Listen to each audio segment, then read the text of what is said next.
Bonjour à tous et bienvenue pour cette nouvelle vidéo de mathématiques où aujourd'hui je vais vous apprendre à annoter des angles ou noter des angles.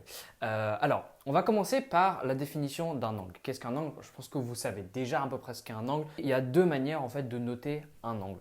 La première manière qui est une manière très simple et qui est je pense une manière que vous connaissez déjà, c'est celle de prendre chaque angle et de lui mettre un petit chapeau sur la lettre de l'angle en question. Donc ici, vous voyez que l'angle B, juste là, ça désigne cet angle-là, l'angle qui est vert ici. Et l'angle A, qui est juste ici, c'est un angle A comme ceci. Très simple à noter. Mais en fait, cette manière-là de noter, elle a un petit inconvénient. Un avantage, certes, c'est que c'est très facile à repérer. Mais un inconvénient, si par exemple, je vous demande de me donner l'angle B dans la figure qui est juste au-dessus.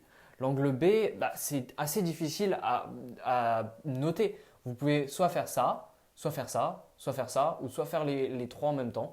Ce qui est vraiment très compliqué en fait dans ce cas-ci. Donc l'avantage de cette notation-là, c'est qu'effectivement c'est très facile à lire lorsqu'on se retrouve avec des figures assez simples. Mais quand on monte avec des figures un peu plus compliquées, quand il s'agit justement de noter ces angles-là, c'est beaucoup plus difficile et beaucoup moins évident. Et c'est pour cette raison-là qu'on a trouvé une notation qui est quand même beaucoup plus facile à lire de cette manière-là.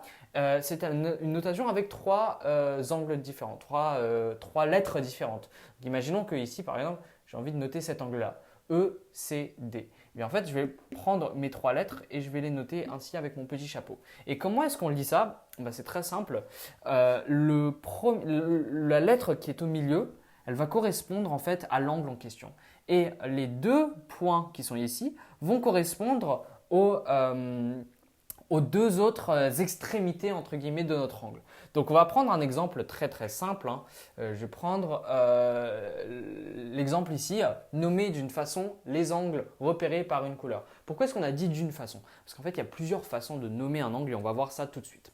Alors on va prendre l'angle bleu juste ici. Comment est-ce qu'on pourrait nommer cet angle-là en question? Eh bien c'est très simple. Vous prenez l'angle qui est ici. Et la façon dont vous faites pour noter cet angle-là, vous prenez d'abord la lettre à laquelle est rattaché cet angle en question. Donc là, c'est un A en l'occurrence. Et vous regardez les lettres qui sont juste ici. Il n'y a pas 4000 manières de regarder, vous regardez juste les deux segments qui composent cet angle. On voit que clairement, c'est ce segment-là et ce segment-là, non pas ce segment-là, parce qu'on voit très bien que l'angle s'arrête ici. Donc il touche ce segment-là et il touche ce segment-là. Donc, on regarde, on prolonge par rapport au A, on voit que c'est un F. On peut le mettre ici.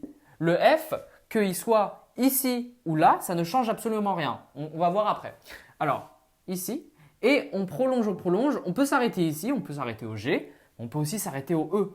C'est exactement la même manière en tout cas. Que je mette un G ou un E, ça ne changera rien à la notation, ça voudra toujours dire cet angle-là. Et c'est pour ça que je vous disais qu'il y a plusieurs façons de nommer un angle. Lorsque vous avez une prolongation d'un segment, vous avez deux points sur ce même segment, eh bien vous pouvez utiliser l'un des deux points. C'est n'importe lequel, ça ne changera rien. Donc là, je vais prendre G pour le plus simple parce que c'est celui qui est le plus proche de A.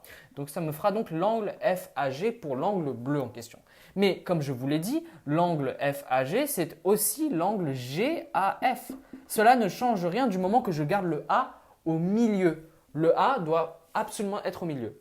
Donc voilà, FAG ou GAF, comme je vous l'ai dit, ça ne change rien, ça ne change pas grand-chose. Donc là, on nous demande de faire une façon, mais si on nous avait demandé de faire les différentes façons, on aurait aussi compté l'angle FAE ou alors EAF. Ça n'aurait rien changé encore une fois de interchanger les lettres aux extrémités.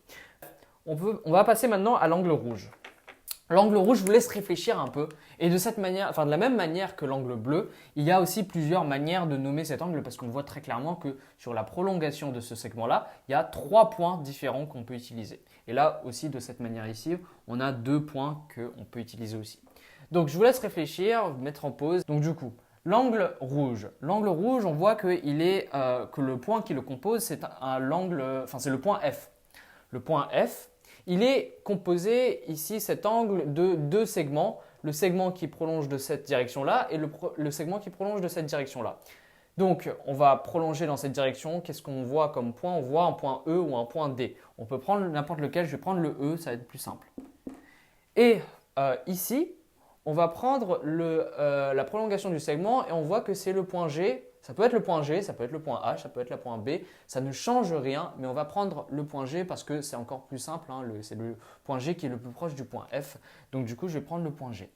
Et voilà, j'ai fini de noter mon segment. Très très simple, vraiment juste regardez. N'essayez pas en fait d'être embrouillé par la figure qui est trop compliquée. Non, non, non. Vous regardez d'abord le point auquel est rattaché l'angle et vous regardez les segments qu'il compose. Et surtout, essayez de ne pas confondre en fait les segments. Là, on voit ici que ce segment, ce n'est pas un segment qui compose notre angle en question. Il ne faudrait pas confondre ou se tromper en fait de segment. Vous regardez bien les segments qui composent l'angle en question.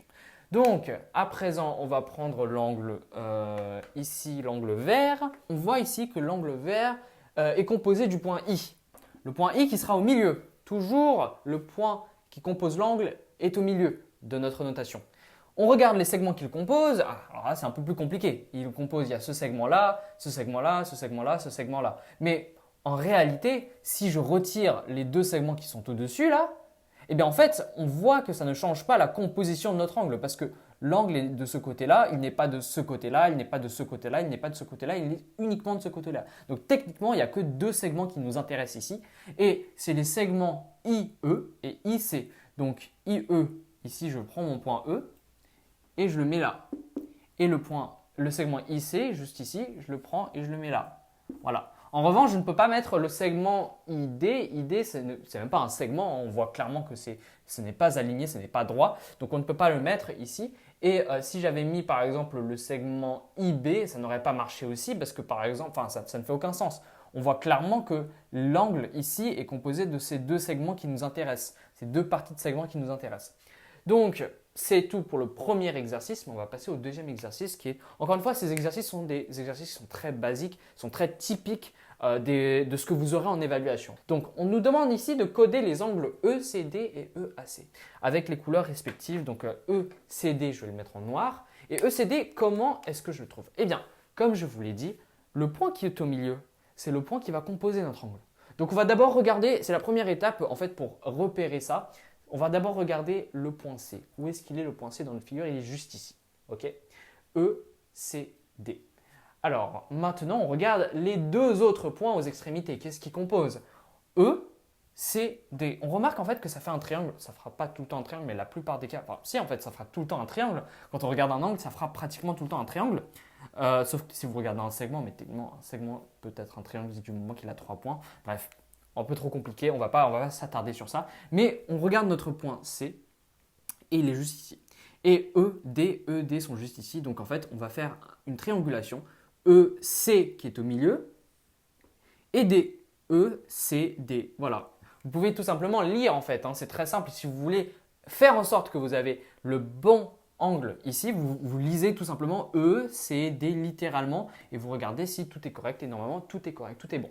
Donc maintenant, on va passer à l'angle EAC qui est en orange. Comment est-ce qu'on va le trouver? Comme je vous l'ai dit, on regarde le point qui est au milieu ici, le A qui est ici, le E et le C. Le E est ici et le C est juste là. A, E, A, C, E, A, C. Je peux même, si vous voulez, tracer la figure qui compose l'angle EAC. Donc voilà, j'ai repéré ma figure. Ça, vous pouvez le faire dans la tête mentalement ou alors très bien au stylo, ça marche aussi. Et le A, comme je vous l'ai dit, est la première et l'angle qui va composer, c'est la lettre qui est au milieu. Et donc du coup, je mets tout simplement le A juste là. Et c'est bon, j'ai tracé mon angle EAC. Alors, bien sûr, vous enlevez les traits de construction, on veut juste avoir notre angle ici. Mais c'est une autre manière, une autre méthode de repérer en fait votre angle si vous avez du mal avec toutes ces figures un peu trop compliquées. Donc voilà, cette vidéo est donc terminée. J'espère qu'elle vous aura aidé et je vous verrai pour d'autres vidéos.